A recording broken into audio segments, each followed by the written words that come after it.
অভিনয়ে বিভিন্ন লোকের মানে সবার না একটা আলাদা আলাদা জার্নি থাকে।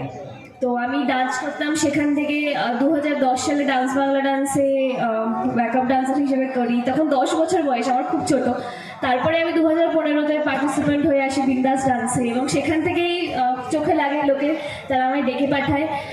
প্রচুর অডিশন দিয়েছি, খুব কম বয়স থেকে প্রচুর অডিশন দিয়েছি, হয়নি। অভিনয় যখন আমি ফাইনালি ডিসাইড করি ছেড়ে দেবো, তখন ফাইনালি আলতাফরিংয়ের জন্য আমার কাছে ফোন আসে, এবং তারপর এখন এখানে। Thank you so much.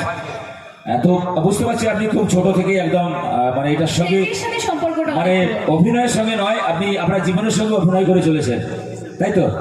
তো সবার প্রথমে আপনার সিরিয়াল কি শুরু হয়েছিল আলতাফরিং? প্রথম সিরিয়াল আমি জানি না তোমরা দেখেছিলে কিনা, বউয়ের বাড়ি বলে একটা সিরিয়াল হতো কালার্স বাংলায়, সেখানে আমি হিরোর বোন হয়েছিলাম।